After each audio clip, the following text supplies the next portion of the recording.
Bueno, Averroes era un médico, una introducción muy breve, era un médico jurista, filósofo, estudioso y comentarista de Aristóteles. Integró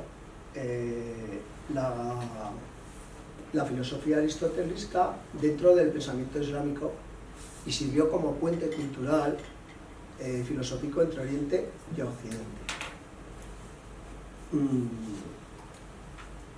La filosofía griega había sido revitalizada por pensadores como Al-Farabi, Avicena y Al-Ghazali, más conocido como Alhazen. Sin embargo, el clima intelectual estaba marcado por un creciente rechazo hacia el racionalismo filosófico por parte de ciertos sectores de la teología islámica, particularmente por los asaritas, quienes consideraban que la filosofía representaba una amenaza para la fe. En su obra más destacada, Tahafut al-Tahafut, la incoherencia de la incoherencia, Averroes refutó las críticas de Al-Ghazali a la filosofía aristotélica, defendiendo la legitimidad de la razón como herramienta para comprender las verdades de la religión.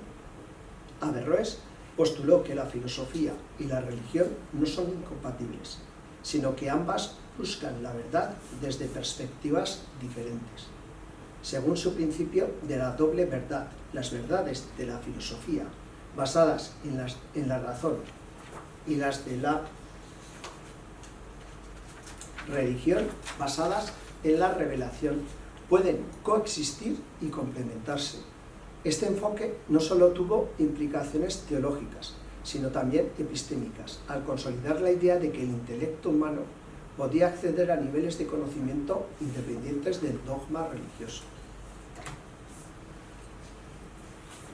Para los teólogos musulmanes, los principios fundamentales de la religión son todos verdaderos. Está prohibido especular sobre estos temas: la existencia de Dios y su providencia, la veracidad del profeta Mahoma, la vida futura y la existencia de las virtudes. Esto hay que tenerlo muy claro de cara a entender muy bien cómo trataba todos los distintos filósofos musulmanes, Al-Ghazali incluido, y Averroes. Averroes dedicó toda su vida a interpretar fielmente los textos aristotélicos y su pensamiento. A pesar de su escaso conocimiento del griego clásico, interpretó, criticó y defendió a Aristóteles, sosteniendo un método de interpretación sobre el que consideraba que debía basarse el espíritu original de su obra. Los filósofos musulmanes antepusieron al texto revelado, el Corán, un determinado concepto filosófico de Dios y de causalidad, mientras que los teólogos musulmanes sostuvieron una estricta doctrina de la causalidad. Todo fenómeno de la naturaleza es el efecto de un conjunto de causas, lo que les condujo a la idea de una creación emanatista y, cuando no emanatista, etática. Averroes utilizó tres tipos de comentarios a los textos aristotélicos. Utilizó los comentarios mayores, que eran unos comentarios extensos y verdaderos. Siguen los modelos de este tipo de literatura. Primero presenta el texto completo de Aristóteles, lo explica, a veces también lo critica cuando no está de acuerdo, y lo compara con lo que dicen otros autores sobre el mismo, principalmente sus compatriotas filósofos. Su interés por comprender en profundidad el pensamiento de Aristóteles le hizo realizar tareas de crítica textual, incluso sin tener grandes conocimientos del griego. Unas veces compara las diversas traducciones de un mismo pasaje y otras remarca las lagunas existentes en los mismos, para finalmente corregir lo que no le parece coherente o comprensible. Utilizó también comentarios medianos, paráfrasis, obras que se apoyan en los textos de Aristóteles, pero que expresan pensamientos de Averroes, introducen ejemplos y explicaciones del mundo musulmán. Y por fin, comentarios menores, pequeños comentarios, resúmenes o epítomes, que eran pequeños compendios dirigidos a los estudiantes que se inician en la filosofía. También realizó comentarios a la República de Platón, a textos de Al-Farabi y a Ben Paz. Entre los más importantes estaría Tahafut al-Tahafut, La incoherencia de la incoherencia, donde refuta la tesis de Alhazen en su obra Tajafut al-Falasifa, la incoherencia de los filósofos. Luego me referiré a él un poco más adelante. También, entre sus obras más importantes, está Fas al-Maqal, cuyo título completo es Fas al-Maqal fi ma baina al-Himma wa al-Sharia min al-Intisal, que se traduce comúnmente como Tratado decisivo sobre la armonía entre la filosofía y la ley islámica. Este tratado es una de las obras más importantes de Averroes. En el mismo trata la relación entre la filosofía y la religión. Sostiene que no existen contradicciones entre la filosofía y el Islam, y que la misma puede ayudar a ser una herramienta para comprender la verdad divina.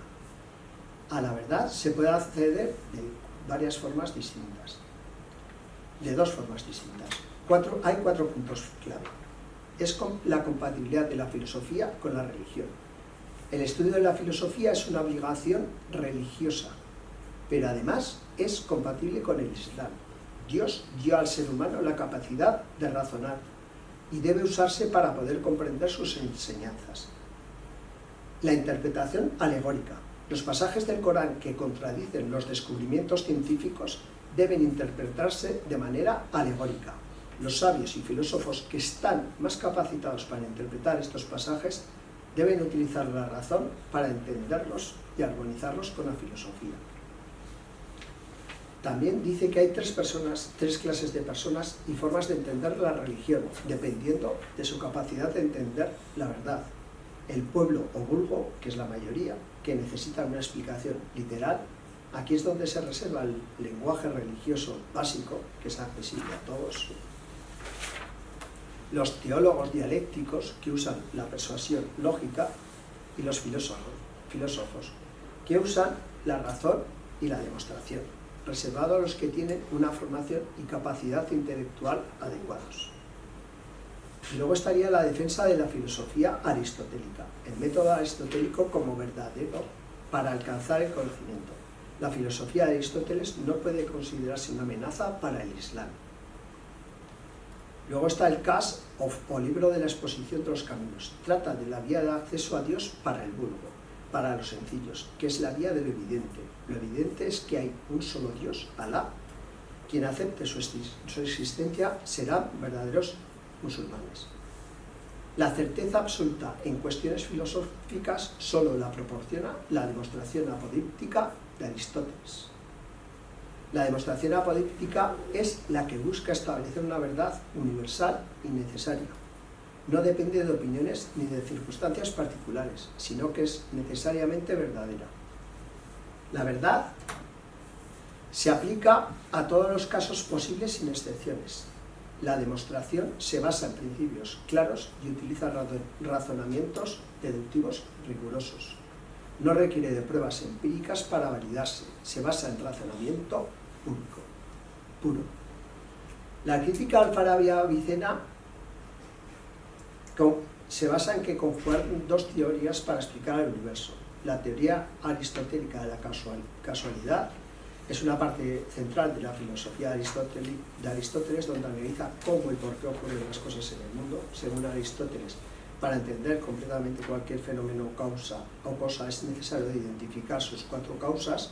Estas causas no son causas en el sentido moderno de causa y efecto, sino más bien aspectos que explican la existencia o cambio de algo. No me va a extender porque no nos daría tiempo.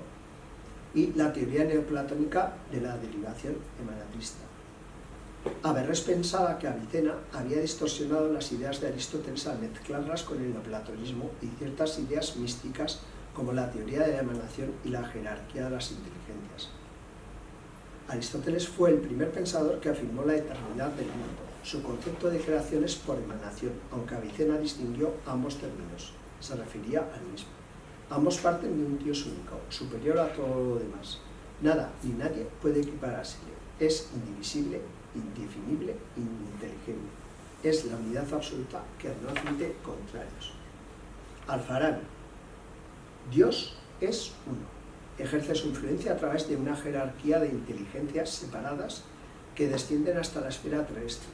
Dios no interviene directamente en el mundo, lo hace a través de las distintas emanaciones. engendra una inteligencia, un solo intelecto en virtud del principio. De la unidad solo puede proceder un único ser.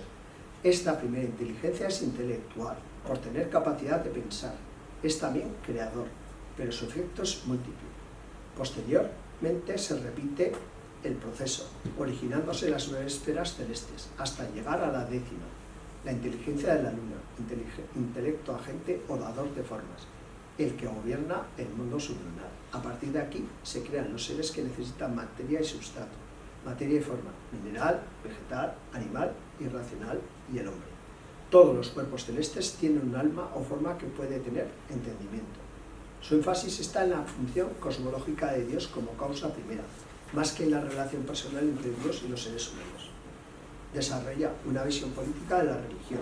La religión es una herramienta esencial para mantener la cohesión social y guiar a las personas hacia la virtud. La sociedad ideal debe estar gobernada por un líder que combine la sabiduría filosófica con las cualidades proféticas, lo que le asegura que las leyes religiosas estén fundamentadas en la verdad racional. Se asemeja así, y en cierto modo, al filósofo gobernante de Aristóteles. Las religiones tienen como objeto final dirigir a las personas hacia el bien común y felicidad. En esto también se parece a Averroes. Avicena, por su parte, su influencia se ejerce a través de un desbordamiento de la esencia divina, por vía del conocimiento, no de un modo físico. La creación se sucede por sucesivas emanaciones de bondad, al igual que con Alfarabi. Desarrolla una teología más ontológica, define a Dios como el ser necesario, cuya esencia es idéntica a su existencia. Todo lo demás en el universo es contingente, existiendo únicamente porque Dios le otorga la existencia. Esta distinción entre lo necesario y lo contingente permite a Avicena profundizar en la dependencia absoluta de los seres creados respecto de Dios. Hay un carácter inmutable y eterno de Dios como fundamento último del ser, lo que lo hace más accesible a una teología islámica. Su interés principal radica en la función de la religión como un medio para guiar espiritualmente a las masas. La religión es vista como un vehículo práctico que permite a quienes no tienen acceso al conocimiento filosófico vivir de acuerdo con principios virtuosos, muy en consonancia con Averroes y otros parasitas. La felicidad última se encuentra en el conocimiento y en la unión personal con lo divino. En la metafísica, Avicena cree en la creación del universo por emanación jerárquica de Dios, emanan los sucesivos niveles de inteligencias, mientras que Averroes defiende la posición de Aristóteles de un universo más casual. Cada elemento tiene una causa sin necesidad de intermediarios metafísicos.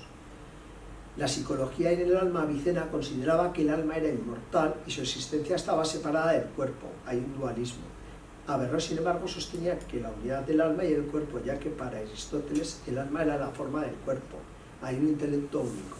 El intelecto activo es uno y el mismo para los seres humanos. Esto le trajo problemas para los teólogos musulmanes y los escolásticos posteriores. En la epistemología y en la lógica, Avicena se centra en la intuición y el conocimiento místico, mientras que Averroes se centra en el empirismo y el método lógico ligados a Aristóteles, que es la base de todo conocimiento seguro.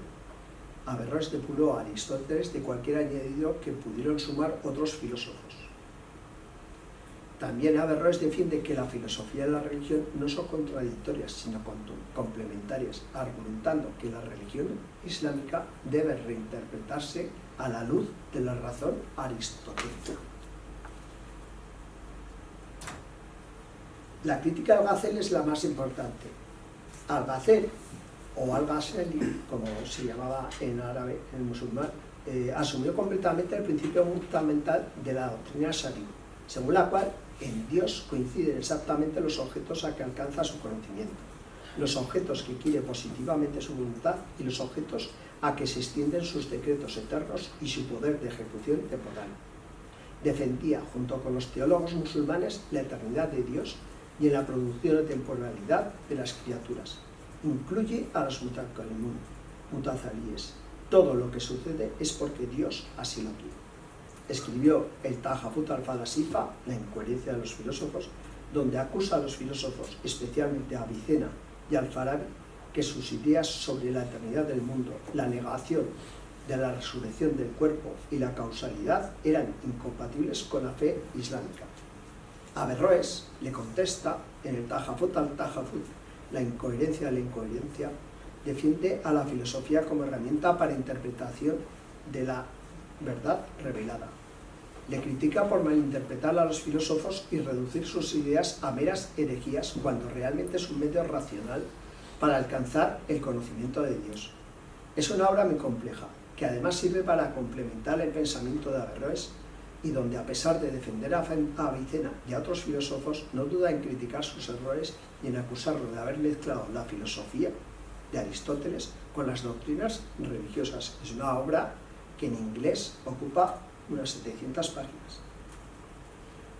Cita de Averroes importante. En síntesis, y según los filósofos, las religiones son necesarias porque conducen a la sabiduría, según las formas que son participables de todos los hombres, mientras que la filosofía conduce al conocimiento de la verdad solo a un número limitado de personas inteligentes. Se refiere en este caso al experto. La filosofía implica el aprendizaje de la sabiduría, mientras que las religiones pretenden enseñar al vulgo en general. No obstante, no hay religión que no esté también atenta a las particulares exigencias de los sabios, si bien se ocupa, en primer lugar, de aquello que puede ser participado por toda la masa.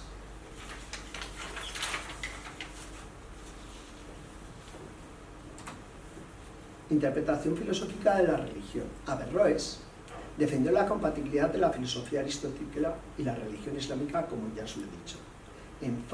En su obra Fas al-Maqal argumenta que ambas pueden coexistir y que son válidas para alcanzar la verdad.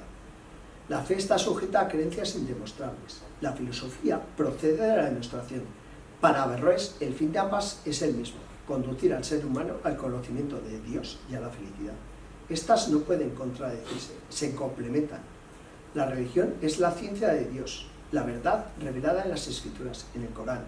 La filosofía es un saber puramente racional que se obtiene de la vía demostrativa. La doble verdad plantea un doble nivel de interpretación para la religión. El Corán y los otros textos pueden interpretarse de manera literal para la mayoría de las personas, pero los filósofos y estudiosos, las personas más capacitadas, pueden interpretarlos de forma alegórica y simbólica para llegar a la comprensión de verdades más profundas que coincidirán con los principios filosóficos. Aristóteles es el modelo de razonamiento que sirve para clarificar aspectos de la fe musulmana sin contradecirlos. Si existen, es por una mala interpretación de ambas. Propone la conciliación, filosofía y religión. En palabras de Averroes, los filósofos examinamos todo el contenido de la ley divina y si encontramos que está de acuerdo con la razón, llegamos a un conocimiento más perfecto. Si por el contrario la razón no percibe su verdad, hay que concluir que la razón humana no puede alcanzarla y que solo la ley divina la percibe. Hay otra nota muy importante de Averroes que dice: los filósofos antiguos no discutieron el problema de los milagros, porque de acuerdo con ellos, tales cosas no deben ser examinadas y cuestionadas, porque estas son principios de las religiones, y el hombre que investiga estas cuestiones y duda de ellas merece un castigo, como el hombre que examina otros principios religiosos generales, tal como si existe Dios o la gracia o las virtudes, porque la existencia de todas estas cosas no puede dudarse y el modo de su existencia es algo divino que la aprehensión humana no puede alcanzarse. Esto está en Tahafut al-Tahafut, en la página 380 en inglés. El impacto, que esto es lo más importante, y su influencia, finalmente fue criticado a Averroes, fue criticado por juristas y teólogos islámicos que veían en la filosofía griega y en concreto en Aristóteles un peligro para la religión islámica. Las obras de Averroes fueron censuradas y en sus últimos años fue exiliado y marginado, aunque influyó posteriormente especialmente en Europa y fuera del islamismo. Averroes se convirtió también en una figura clave en las universidades medievales europeas, conocido como el comentador por su gran rigor interpretativo y a la percepción de que él había recuperado al verdadero Aristóteles. Su obra fue traducida al latín y su interpretación de Aristóteles influenció a filósofos como Tomás de Aquino, Boecio de Dacia y Siger de Brabante. Tomás de Aquino, aunque no compartía todas las ideas de Averroes, desaprobaba en concreto la idea del intelecto único, le llevaba al tema de la resurrección, ¿vale? Le daba problemas. Tomó muchas de sus interpretaciones como referencia y refutó errores en el pensamiento de Averroes. La crítica de Tomás de Aquino ayudó a consolidar la escolástica y alimentó la filosofía europea y medieval, incluso entre quienes lo criticaban. El averroísmo latino, análisis de cómo la interpretación de Aristóteles por parte de Averroes impactó en el pensamiento escolástico en temas como la naturaleza del alma, la eternidad del mundo y la relación entre razón y fe. Su teoría del intelecto único fue muy influyente y controvertida. Unos la consideraron herética, pero otros la vieron como una aportación interesante al pensamiento aristotélico. Esta doctrina fue objeto de debates en universidades como París y Padua, donde se desarrolló una corriente de averroísmo latino, destacando sobre todo la de París. En el Renacimiento, el humanismo averroísta, pensadores como Pietro Pomponazzi y otros humanistas retomaron ideas de Averroes, especialmente la autonomía de la filosofía frente a la religión. Aunque la obra de Aristóteles se interpretaba desde un contexto humanista y su influencia se mantuvo en método racional y un análisis filosófico riguroso, fue el símbolo de la reconciliación entre la razón y la religión. El pensamiento crítico del análisis de naturaleza y la realidad. Destacable fue la inspiración para Pico de la Mirandola, ya que tenían la misma idea de que el conocimiento era un medio para mejorar la condición humana. Sus contribuciones a la ciencia moderna, su insistencia en que el conocimiento debe basarse en el razonamiento lógico y la observación empírica influyó en la aparición del método científico, al insistir en que los filósofos debían buscar las causas de los hechos, influyó en pensadores como Galileo. Averroes veía el mundo como un sistema de leyes universales, lo que en siglos posteriores sirvió de base para grandes científicos como Kepler, Newton y Copérnico. Y finalmente, Averroes también escribió sobre medicina en su obra Kitab al-Kulliyat, el libro de las generalidades, donde abordó anatomía y fisiología. Estas ideas contribuyeron a avances posteriores en la medicina de la Edad Media y con posterioridad en la Edad Moderna. Con todo esto quiero recalcar la importancia que ha tenido Averroes en la posterioridad y la poca importancia que se le está dando actualmente, sobre todo en esta universidad y en muchas que hay en España. Muchas gracias.